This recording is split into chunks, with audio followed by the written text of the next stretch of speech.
Part 44 की start में उस घर के अंदर से वो लड़की कहती है, लॉर्ड आप जिसे भी ढूंढ रहे हैं ज़्यूमू आपको वो दे सकती है। शिक्यू उससे कहता है, तो बताओ मुझे कि मैं यहाँ क्या ढूंढने आया हूँ। जिस पर अंकल कहते हैं, ज़्यूमू को हर चीज की जानकारी है, उन्हें मालूम है कि आप यहाँ क्या ढूंढने के लिए आए हैं, आप खुद ही उनसे जाके पूछ लो। जिससे शिक्यू कहता है, अगर उन्हें कुछ बताना है तो यहीं पे आके बताएं, मेरे पास इतना फालतू टाइम नहीं है, मैं जा रहा हूँ यहाँ से। तभी अंकल उसका रास्ता रोक लेते हैं और उससे कहते हैं, पूरी दुनिया के लोग हमारी प्रिंसेस से बात करने के लिए आते हैं और तुम नहीं जानते कि तुम किससे बात किए बगैर यहाँ से जा रहे हो। तब अंदर से ज़्यूमू अंकल से कहती है, इतना गुस्सा करने की जरूरत नहीं है। वो शिक्यू से कहती है, मैं तुम्हें एक क्लू बता सकती हूँ, लेकिन उसके लिए तुम्हें मुझे कुछ देना होगा।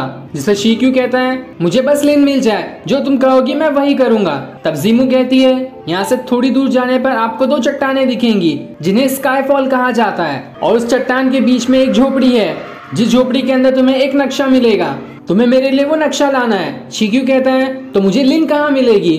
जिस पर वो कहती है, तुम्हें लिन भी उसी झोपड़ी के अंदर मिलेगी। तब शिक्यू कहता है, ठीक है हमारी डील पक्की है, लेकिन अगर ये बात गलत हुई तो मैं तुम्हें नहीं छोड़ूंगा। जिसके बाद वो वहाँ से चला जाता है। दूसरी तरफ सुओ उन भेड़ियों को मार देता है, तभी दूर से आके उसे एक तीर लग जाता है और फिर वहाँ कुछ सिपाही आने लगते हैं जो आपस में कहते हैं, देखो उसने हमारे पालतू भेड़िए को मार दिया, चलो उसे खत्म कर देते हैं। इसलिए सुओ वहाँ से भागने लगता है और सारे सिपाही उसके पीछे पड़ जाते हैं। तब सुओ भागते हुए एक पत्थर के पीछे छुप जाता है, लेकिन तभी उसे वहाँ एक सीक्रेट रास्ता दिखाई देता है, इसलिए वो उसके अंदर चले जाता है। तब वहाँ सिपाही आते हैं जिन्हें सुओ नहीं मिलता, इसलिए वो उसे ढूंढने के लिए वहाँ से आगे बढ़ जाते हैं। दूसरी तरफ वूका जंगल में खड़े होकर ड्रिंक कर रहा होता है और उसके सामने पेड़ पे एक लाश लटकी हुई थी जिससे वो देख रहा होता है। तब वहाँ पे हान और फेंगलियो आते हैं। फेंगलियो उससे कहता है, अरे वाह तुम तो जंगल में बड़े शान से ड्रिंक कर रहे हो और तुमने किसी को मार भी दिया, तुम्हारी लाइफ तो बिल्कुल सेट है, बस ड्रिंक करना और बुरे लोग का सफाया करना। तब वूका कहता है, अरे मेरी लाइफ कोई काम की नहीं है, तुम्हारी लाइफ तो बहुत ही ज्यादा अच्छी है, तुम्हारे पास लड़की भी है, तुमने तो अभी कोल्ड आयरन टॉम पे भी छापा मार लिया,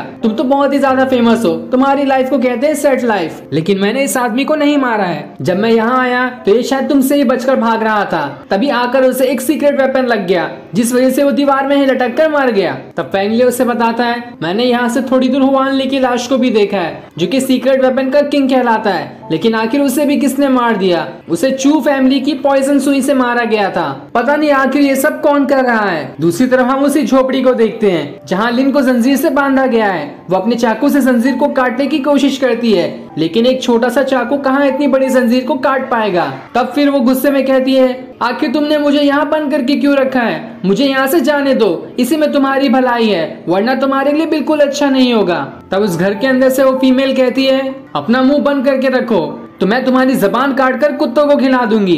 ये सुनकर लिन घबरा जाती है। लिन उससे कहती है, आखिर मैं तुम्हें जानती भी नहीं हूँ तो तुमने मुझे क्यों पकड़ कर रखा है। तब अंदर से वो फीमेल कहती है, मैं तुम्हें यहाँ से कभी जाने नहीं दूंगी, क्योंकि मुझे तुम्हारी जरूरत है ताकि तुम मेरे कपड़े धो सको, मेरे लिए खाना बना सको और मेरे जानवरों को खाना खिला सको।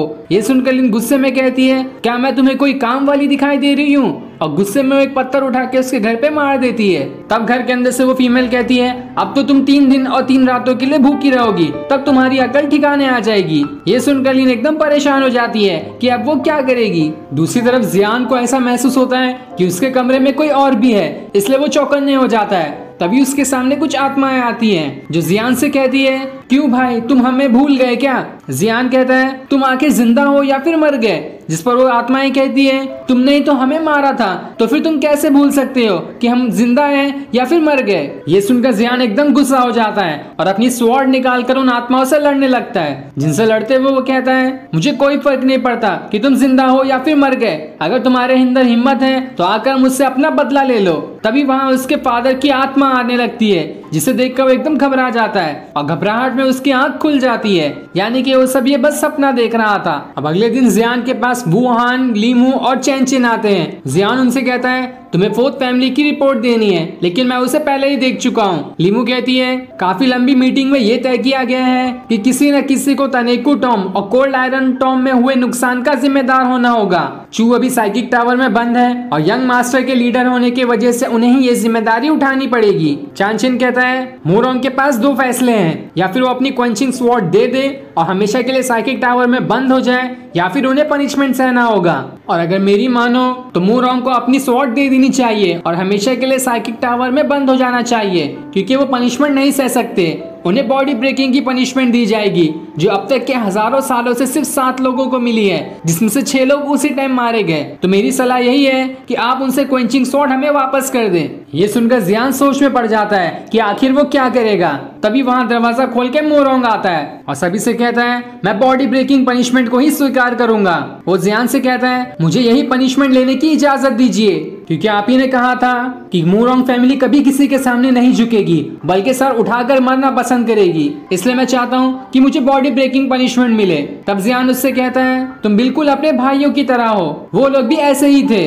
तब वुहान जियान से कहता है, जब से मैंने पनिशमेंट डिपार्टमेंट संभाला है, आज तक किसी को बॉडी ब्रेकिंग की पनिशमेंट नहीं दी है, इसलिए आप किसी और को चुन लें ताकि वो मोरोंग को बॉडी ब्रेकिंग की पनिशमेंट दे सके। तभी वहाँ स्पिरिट मैसेंजर आता है और ये सीन दिखाते ही ये एपिसोड यहीं एंड हो जाता है। Thanks for watching.